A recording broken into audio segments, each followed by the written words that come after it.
દિલ્હીના મુખ્યમંત્રી પર હુમલાના મામલે સાંસદ પરસોત્તમ રૂપાલાએ નિવેદન આપ્યું છે। હુમલો કરનારા શખ્સ માનસિક રીતે અસ્વસ્થ હોવાનું કહેવામાં આવ્યું છે। તેમના દ્વારા ઘટનાને વખોડવામાં આવી।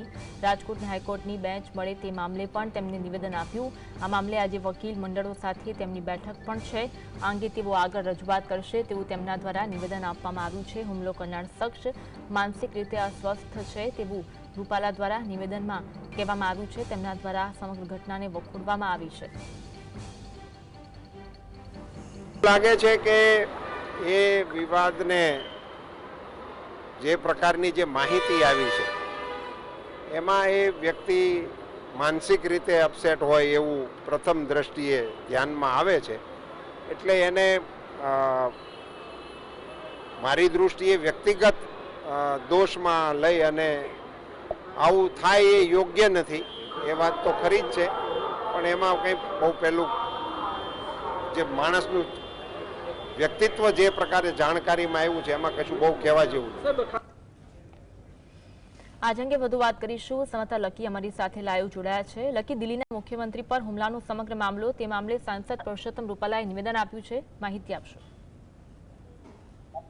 જણાવજો કે દિલ્હીના મુખ્યમંત્રી રેખા ગુપ્તા ઉપર રાજેશ સાકરિયા જે રાજકોટનો શખ્સ છે તેના દ્વારા હુમલો છે તે કરવામાં આવ્યો હતો। હાલ જે રાજકોટ એસઓજી ખાતે દિલ્હી સ્પેશિયલ સેલની ટીમ આવી પહોંચી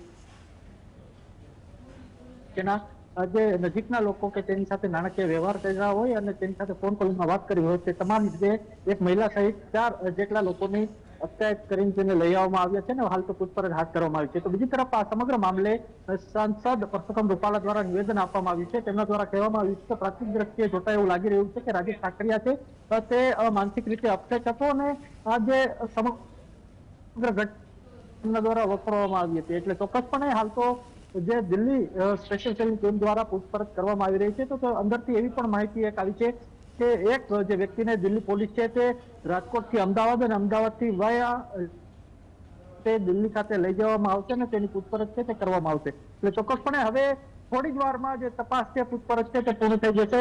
લગભગ જે તમામના નિવેદનો છે તે પણ લઈ લેવામાં આવ્યા હોય તેવી માહિતી હાલ તો સૂત્રો તરફથી મળી રહી છે। ત્યારે હવે કોને લઈ જવામાં આવશે અને શા માટે લઈ જવામાં આવશે તે દિલ્હી પોલીસ દ્વારા ખુલાસો છે તે કરવામાં આવશે કે નહીં તે પણ એક મોટો સવાલ છે।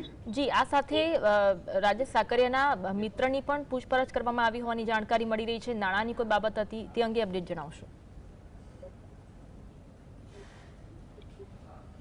તેના જે મિત્ર હતા તેમના દ્વારા જે 2000 જેટલી રકમ છે તેને જે ફોન મારફત મોકલવામાં આવી હતી અને જેને લઈને તેને ઉઠાવી લેવાયો હતો ને હાલ તો તેની પણ પૂછપરછ કરવામાં આવી રહી છે અને સૂત્રો તરફથી સ્ટ્રોંગ એવી માહિતી મળી રહી છે કે તે જ વ્યક્તિને જે દિલ્હી પોલીસની જે સ્પેશિયલ સેલની ટીમ છે તેમના દ્વારા જે રાજકોટથી અમદાવાદ અને અમદાવાદથી વાયા જે ફ્લાઇટ મારફતે દિલ્હી લઈ જવામાં આવશે અને તેની ઉપર જે પૂછપરછ છે તે હાથ ધરવામાં આવશે। શા માટે 2000 રૂપિયા દેવામાં આવ્યા હતા અને શું કારણો હતા જે 2000 રૂપિયા દેવામાં આવ્યા હતા અને ઘણી બધી વખત જેને 2000 રૂપિયા આપ્યા છે તેના મિત્રએ તેની સાથે તેમની જે વાત પણ રાજેશ સાકરિયાની થઈ હતી। એટલે ચોક્કસપણે હવે દિલ્હી પોલીસ છે કે સમગ્ર મામલે ક્યારે ખુલાસો કરશે તે પણ અહીં જોવાનું રહેશે। તો બીજી તરફ જે રાજકોટમાં એવી માહિતી મળી રહી છે કે તે પશુપ્રેમી હતો અને તેના માટે તેના દ્વારા જે દિલ્હી સરકાર દ્વારા જે નિર્ણય કરવામાં આવ્યો હતો કે કૂતરાઓને જે એક શેલ્ટર હોમમાં રાખવામાં આવશે તેવા નિર્ણયથી જે તે અપસેટ થઈ ગયો હતો, નારાજ હતો ને ત્યારબાદ આ હુમલો છે તે કરવામાં આવ્યો। એટલે ચોક્કસપણે હવે સત્યતા શું છે આ સમગ્ર કેસમાં તે જોવાનું રહેશે। હાલ તો એક મહિલા સહિત 4 જેટલા શખ્સોની હાલ તો પૂછપરછ હાથ ધરવામાં આવી રહી છે।